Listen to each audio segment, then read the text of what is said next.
Morning, everybody. My name's Bill. This is Power Solutions Forestry. And if you haven't seen a video from us for a couple of days, it's because we've been getting a nor'easter. We got poured on for 3 days straight. Everything is a mess. And I have decided that today is cleanup day. If you didn't watch the video on cutting the angles on the top plates for the pole barn, it should be the one, I believe, before this. You can go ahead and watch that video. We got all four of them cut and stacked over there. I also pulled some logs this morning that are just over 14 feet long to cut the remainder of the rafters. And then we have to cut a bunch of 2x4s for purlins. And we probably have enough lying around for the knee braces, but we'll see how that goes as this project moves forward. We also, later in the week, we have to cut some white oak, three-sided white oak slabs for a customer who wants to make some shelves for their house. And what he wants is he wants slabs with a straight side on the back and a natural edge on the front. He wants the natural edge to kind of be somewhat symmetrical, so no huge bump outs on it or anything like that. And I believe I've got a perfect short log sitting up in my kind of halfway in between firewood and maybe I'll use this someday thing. Maybe would cut it for grade steaks or something like that. It looks like it's going to be perfect. Customer came out, he agreed. And we're going to cut that later in the week. But the first thing that we really need to do is we need to get cleaned up first, all the mess that was to the side of the mill, the flitches and everything. I'm going to edge those off this morning, get myself organized. And then we're going to go to work on some big logs to cut more rafters. And the big logs, the rafters are 8x4 or 4x8s, 14 feet long. And we have to kind of get a little bit creative how we do it. The simplest way to do it would be to just cut 8x8s and then split them in half. The problem is that to get a 16-inch cant at 14 feet long, we're working with really monster logs. So I'm not sure how we're going to go through that yet. I've got two monsters that if they both would cut out at 16 inches, then they would complete the order because we'd be getting 8 per, and I only need 10 more. I also pulled down some smaller logs that it's possible we can get 2 out of. So get an 8x16, split it in half, and then split those in half. And then there's always the option, too, of trying to cube it out kind of big with some weighing on them and then cut 4-inch chunks out of them and flip them on the side and edge them off into 8-inch boards. We're going to have to see when we get up on the sawmill. I'm sure I will go through an explanation of what my mindset is on that. But the first thing I have to do is really get this place cleaned up and organized before we make a bigger mess. Obviously, when we start cutting these and we start whittling down big logs and even medium-sized logs to get just an 8-inch cant out of, we end up with a lot of byproduct. And that byproduct I am trying to make sense of for barn board to sheathe 3 sides of his pole barn, or at least get me add to my existing barn board pile so that I'm sure that I have plenty. I think it's only about 384 board feet of barn board to sheathe the 3 sides. So it's not all that much. I mean, I could pull one huge log and cant it out and blast it into 1-bys, and one huge log would do the whole thing. And those only need to be 12-foot long. So we don't want to waste a big long log on that. But at the same time, we want to make sure that we use all of our flitches to make 1-by barn board to cover it as much as we can out of the byproduct of cutting all these beams. So that's what we're going to get into. I'm sure you guys will see Danny right now. He does not like to come out when it's wet. He doesn't like to come out in the rain. He doesn't like to come out when it's wet. And I think it's because he's a weird, I don't know if I can use this term, foot pussy.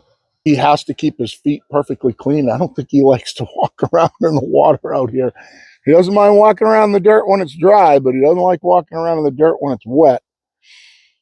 So hopefully he'll come out after mommy goes to work, and we'll just kind of plug through today and hopefully get ourselves in a good place to where either this afternoon or tomorrow morning we can go to work on these rafters. So that's what's going on. Thanks for coming along for the ride, guys, and hopefully I can make it as entertaining as edging and cleanup day can be. So as I was enjoying my coffee this morning, I did pull down these two behemoths over here. Now the one on the left is borderline too big for the mill, but it'll be fine canting it out, and that will create a 16-inch cant. This one's pretty close. Those two logs would finish the order, but at the same time, I think I'd kind of like to deal with some of the smaller logs, but we'll have to see how that goes. I think I'm going to start with this one, and if I get a bunch out of that one, we'll probably cut smaller logs next and keep that bigger one for something maybe more appropriate for it. I also have a couple of small ones right here, and if you guys can see the mill yard here, it is a muddy mess. You can see I've already got a bunch up to get edged on the sawmill. We got puddles and everything everywhere.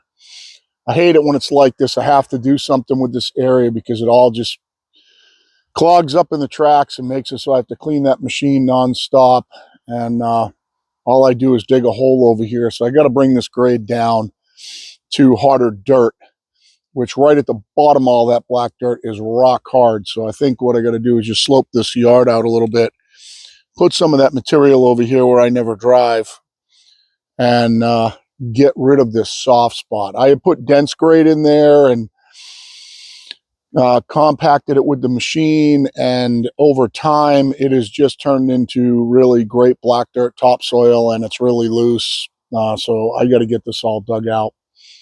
And at the end of this project, we're going to get this whole area cleaned out, get everything out of here, get rid of Danny's Jumanji here for the fall, and put a whole bunch of slab wood out here to load logs on to keep them out of the dirt.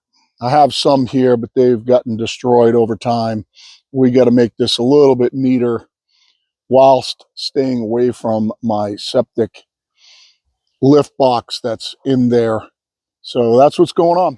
So I'll show you edging out this one brick. Full disclosure here, this is not the best mill for edging.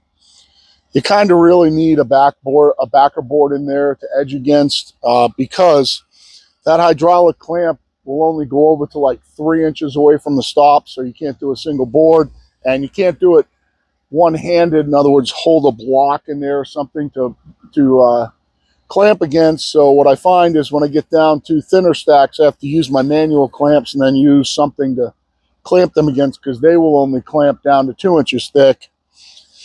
We're going to try to go through this and just make, they don't need to be any specific size. I think most of what I end up cutting is around 1x8 because we're taking them off of the cants that we've been making.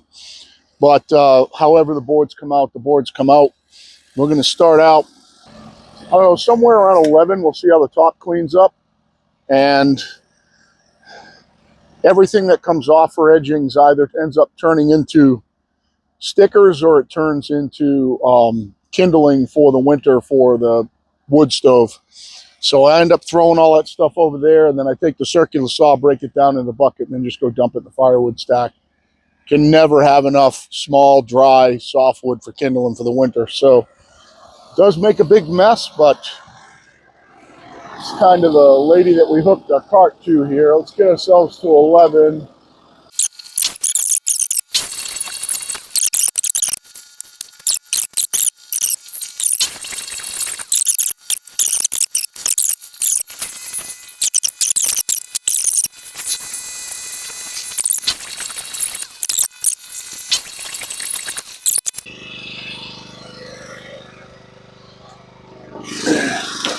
And we'll get another load up here, edge those off.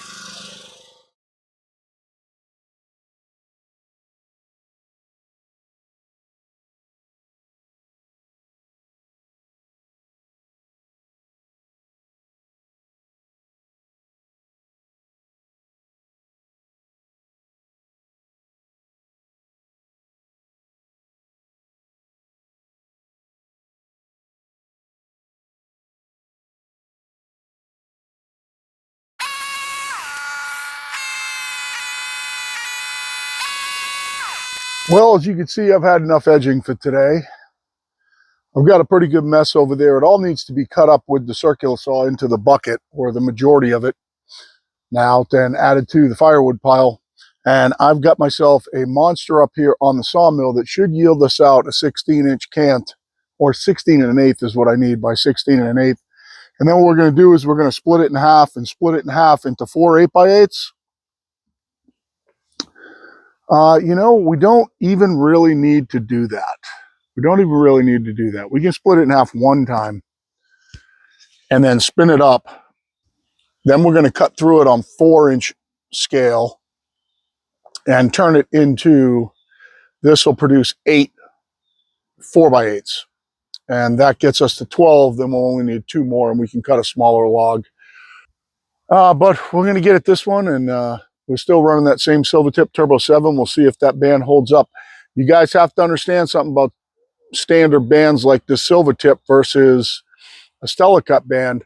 This one log right here is borderline all the board feet that thing can cut. So we're gonna have to see.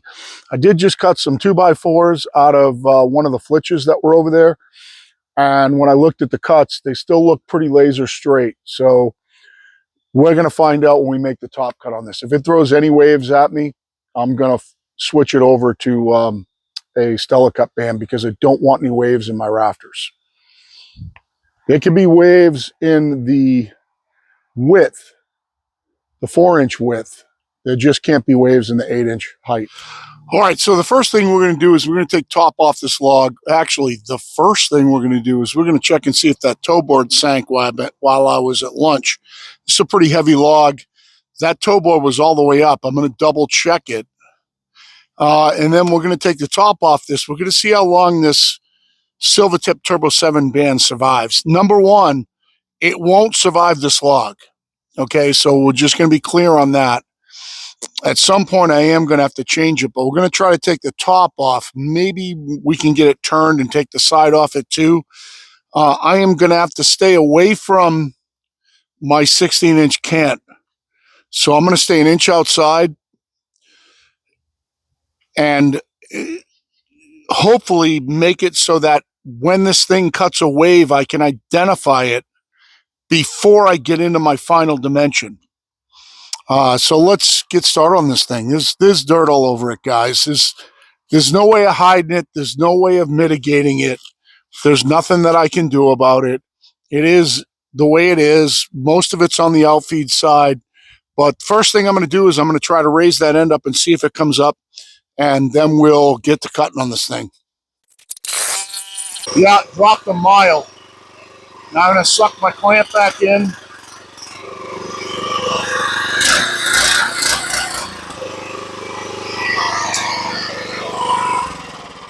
All right, so that toe board dropped a mile while I was gone. And that's something you have to keep in the back of your mind, because I've had it drop while I was in the cut. Got good water. Let's get up here. I'm going to open this thing pretty much all the way up. It's a big log, guys. Let's see where my top cut's going to be.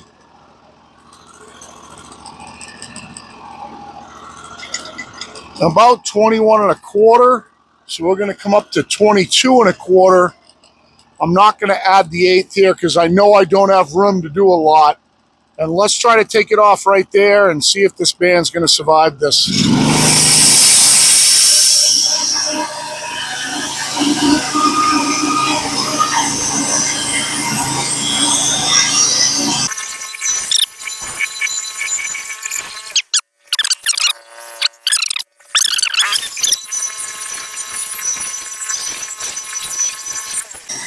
Now, the story of this log was going to be told down here on my exit side.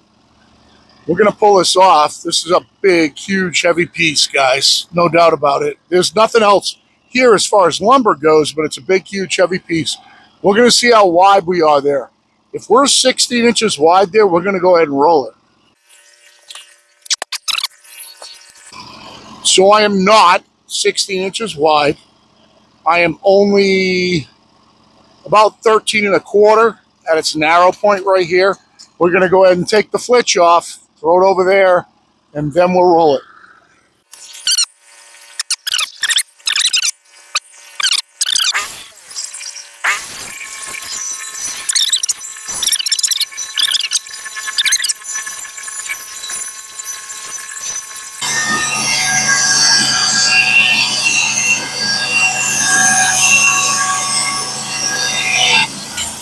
Now the good thing about this is that this is a pole barn, and I know that I keep saying that, and that if there ends up being a little bit of wane on anything, that's okay in a pole barn. This is a huge cut. Let's see how wide, let's see what we added to it. I'm going to guess we added 2 inches to it. I'm going to bet we're around 15 and a half, something like that. Yeah, pretty much exactly. So we're 15 at the narrow point right here, 15 and a half. So it added an inch each side. We're going to go ahead and roll it, and we're going to cut it off. Keep in mind, this is a little bit long for the application. Hopefully we can roll this thing.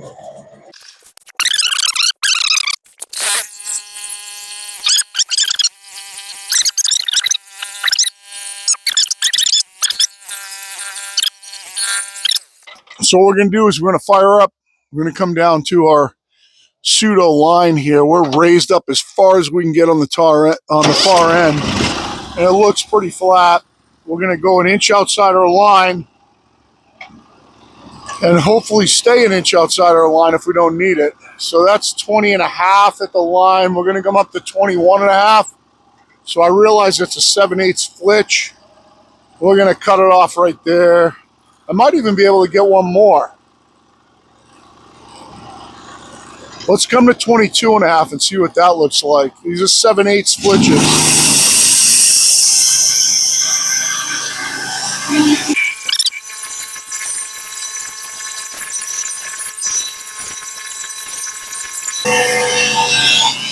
This Silvertip Turbo 7 is doing itself justice right now. It's really cutting. It's cutting really nice. If I can get this flitch off here. There we go. We're going to see how wide we are. Again, I know we're not wide enough yet. See how wide we are. So we need at least another flitch. Right now we're about 14 wide. We're going to go back, take a flitch, see where we are. We're going to try to cheat just outside our line here, guys. So we're at 22 and a half. We're going to come down to 21 and a half, take a flitch.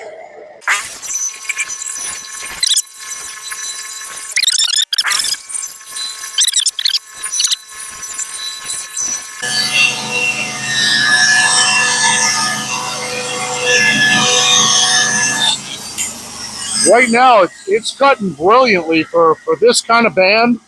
It's cutting beautifully.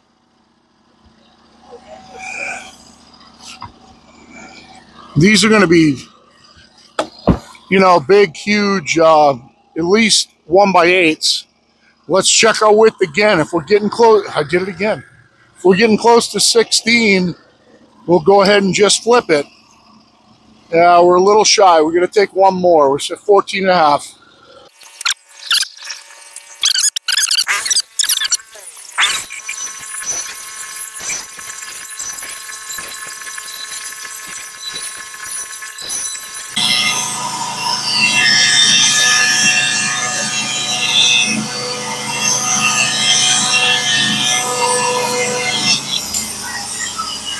We're going to be really close now. I'm still going to guess we're a teeny bit shy from the 16 mark, but we're going to go ahead and spin it.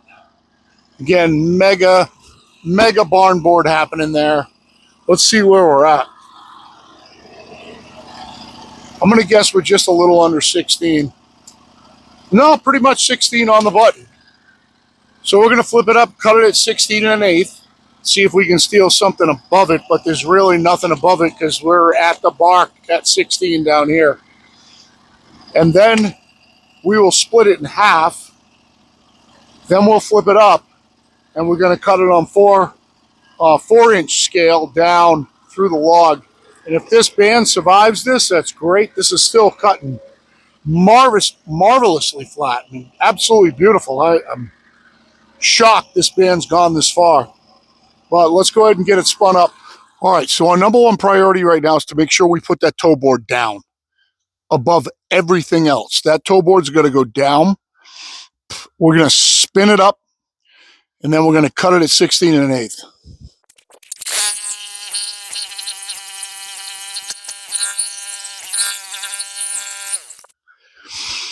All right, so we're going to take this at 16 1/8 and set our width, and then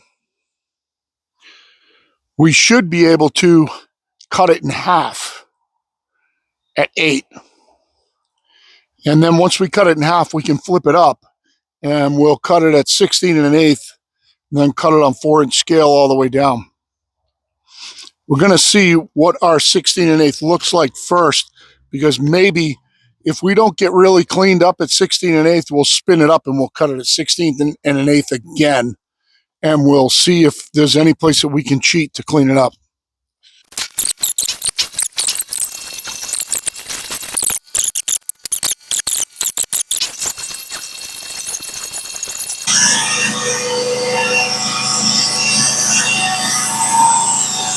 Yeah, it's going to be really close. I am not 16 wide here right now.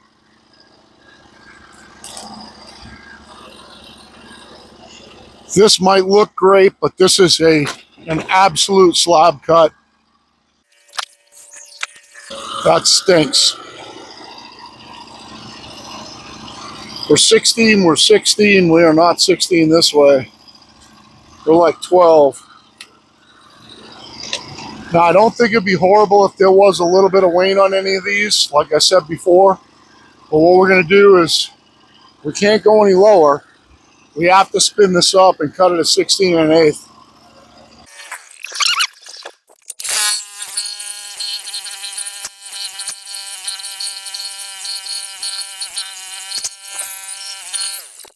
All right, let's see what 16 1/8 looks like.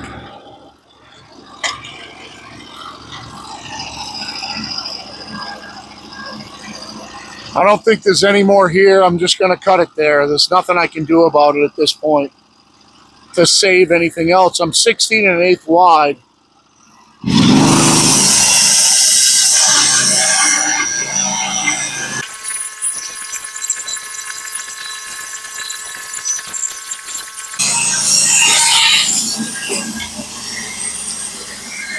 All right, well, full disclosure, this didn't work, guys. Just make sure I didn't make a mistake, and I'm at 16 1/8 there. Yeah. Let's measure our log quick and make sure we didn't make a dumb mistake here. So I'm 16 1/8 high, and I'm 16 1/8 wide.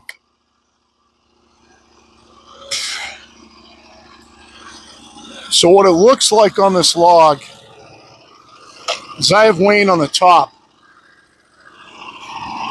Let me get the slab off. Get the slab off. What a buffoon. Let's take the slab off. What this looks like is going to have to happen here, guys, is that I'm going to have to take something off the top. I might be able to come down 4.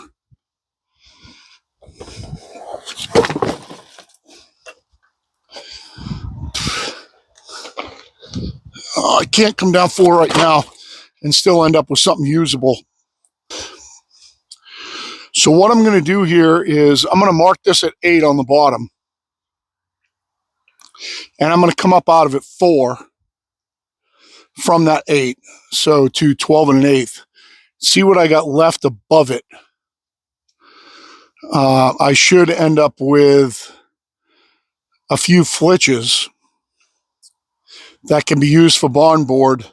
And then I'll end up with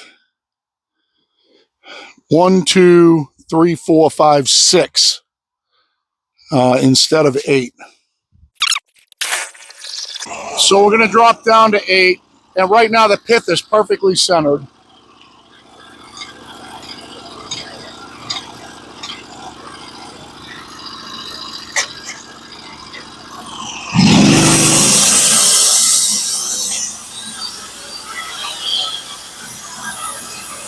I'm not going to clear that corner.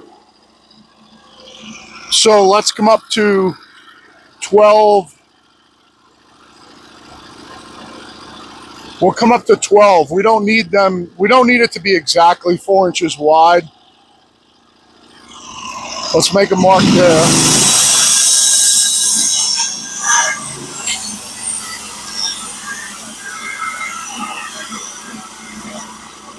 Now the big question right now is whether I want to,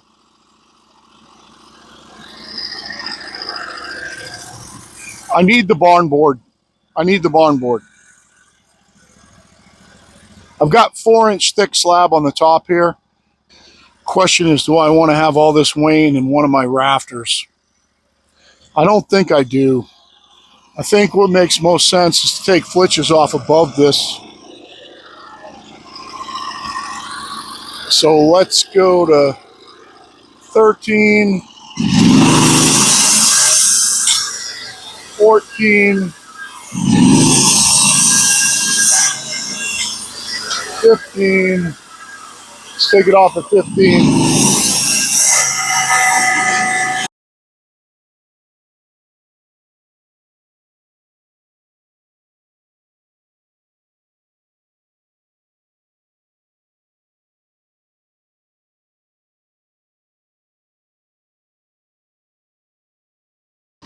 We're going to get these flitches, off. We're going to get these flitches off.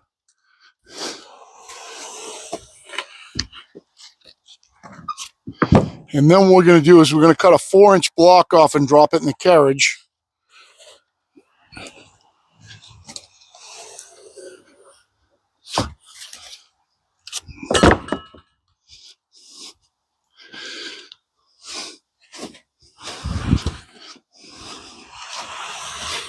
And these are big, wide 16-inch planks.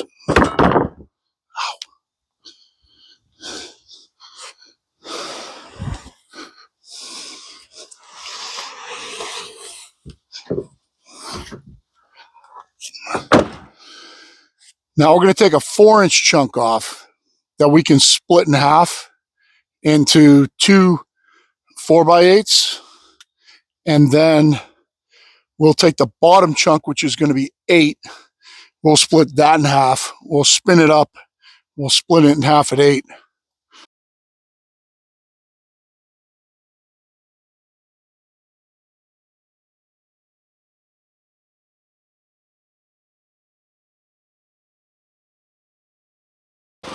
So we're going to cut it right at 4.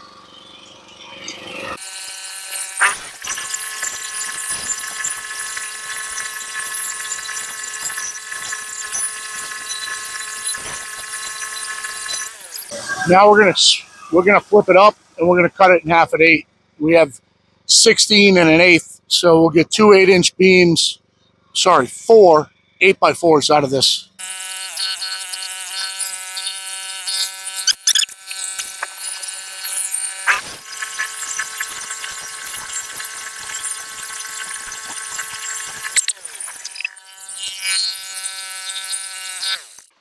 So that's 4 of them. This will be 5, 6 out of the 10 that we needed. So we need 4 more, which hopefully if we find a log that we can get an 8-inch chunk out of the center and split it in half, a 16-inch by 8-inch chunk in the middle. We can split it in half, split it in half, split it in half, and we'll have the rest of them. This cut, that Silvertip Turbo 7, I can see some waves, very, very minimal. Shouldn't be a problem. They're not in any place that's super critical. And let's do an outro. So you can see what we have left. We've got a bunch of big flitches here. Beautiful big flitches that we're going to edge off and add to our pile over here. We have a 16 and an eighth by 4 chunk there that we're going to split in half. We have 4 8x4s up on the mill right there, 8x3 and 7/8. And that all worked out good. Now we can take small logs to fill the rest of the order. So guys, that's going to do it for a day in the life kind of video right here. Edging, cleanup, cutting, the whole 9 yards. Hopefully I will be able to pull a log, find a 14 footer that's about 20 inches around is what I'm going to be looking for. Something that I can shave the sides off to 16, flip it, shave the side down to 4, shave a side down to 4, edge off the rest for barn board, because we're going to need it. We're talking about 400 feet of barn board here. And we'll get through this order. When we get through this order, we're going to be shifting over to that white oak log that we have to mill into 3 clean sides and a natural edge side. Slabs about 6 feet long. We'll do that next after we get done with these rafters. And then we are going to have to mill a bunch of 2x4s. 2x4s we're going to need for purlins. Now, I already milled a couple at true 2x4, but I've been considering milling them out 1.5 by 4. You can use basic strapping. It doesn't need to be a full 2x4, but a 2x4 is going to make it a little more structural for racking. But I want real good penetration. We'll end up shooting it down and then screwing it down. The screws will hold from lift on the purlins. The nails are just going to hold it in place. So we will end up going up there with a nail gun, shooting it in place, and then putting a screw in the center in between the nails. The nails will hold for shear. The screws will hold for uplift. And we want as much of those nails, because the biggest nail that you can get for a nail gun is like 3 3/8. So you're only getting 1 3/8 penetration from the top because of that at a true 2x4. So we're going to try to cut them down, I think, into 1.5 inches. And the 2 that I already have, I'll just shave them off when I'm edging. But that Silvertip Turbo 7 is right at the end of its life. It milled almost exactly what I thought it would. This is all softwood too, so it went maybe a shade longer than I thought it would. That log was pretty dirty, and I'm surprised it cut as good as it did through that log. But we're going to be throwing a Stella Cut band on after this, making sure that everything we cut from here out is going to be nice and clean and straight.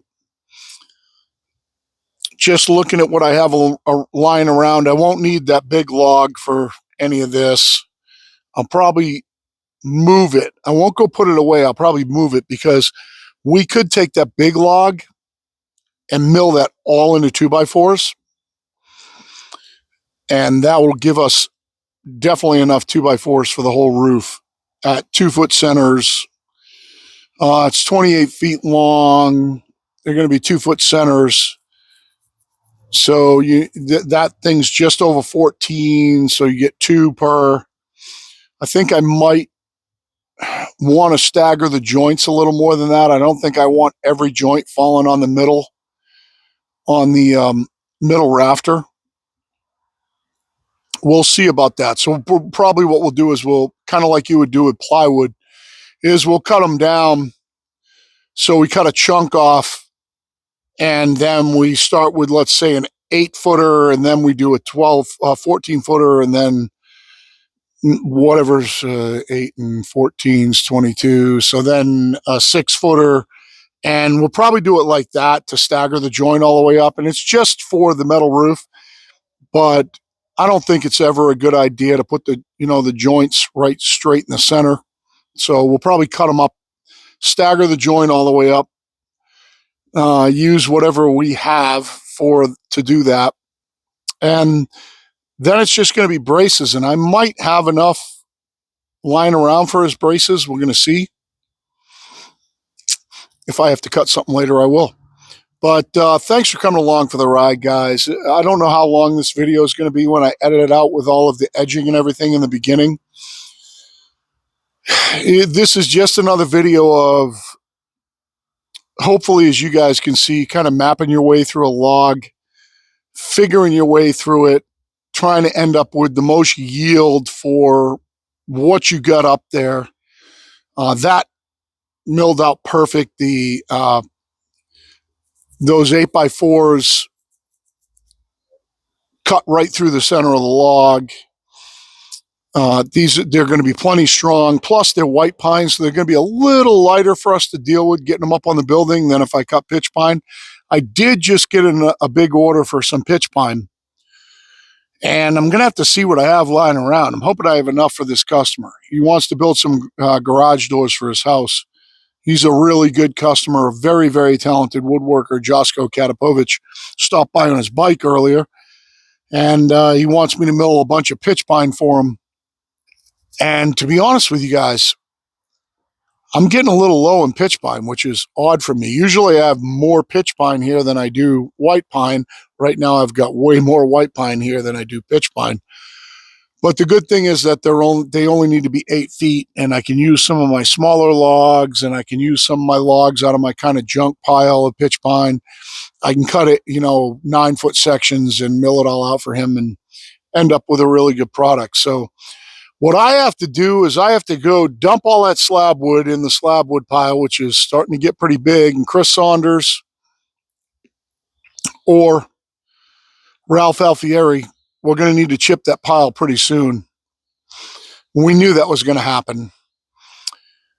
And then get these 4 over in the rafter pile, get the other slab up on here, cut it in half, get those on the rafter pile.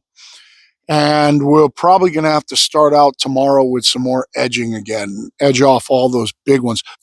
I will cut them down to something usable because even though it's just siding, 3-side siding, I want to make it look good. So, I mean, I don't want to have one that's 16 inches wide going halfway and then one that's 12 inches wide going next to it. So we're going to have to try to make it somewhat even. And I can rip them in the field with a circular saw. It's not a big deal. But the more uniform that I keep them, the better. They were all coming out like 1x8s. And we're really just going to have to see how it goes. And I think at the end, I'll probably end up having to cut some more. It's at least what I think. But again, that's it for now. Make sure you like, share, subscribe. Make sure you hit the notifications bell so you know when a video comes out from us. All of your comments and your little thumbs up or thumbs down if you hated what we did, they mean something to the algorithm. So the more that you interact with us, the more the algorithm is going to suggest us. And as you're watching sawmill videos, ours is going to pop up. Hey, if you need something from Norwood, make sure you use my Norwood affiliate link out of the description below. Just go to the description, copy and paste it to your browser. It takes you right to Norwood's sell site. It will show you all the specials. And you can buy from there, and it tells Norwood that you kind of watched my video, which helps us out here at the sawmill, and we always appreciate it. We're very, very humbled by all the views that we get and all the comments we get and all the people that we've met through this process. It's very, very humbling to us. We appreciate it more than you possibly would know. And for now, for myself, who is here without Danny because he's off with his mom, it's Pirate Solutions out.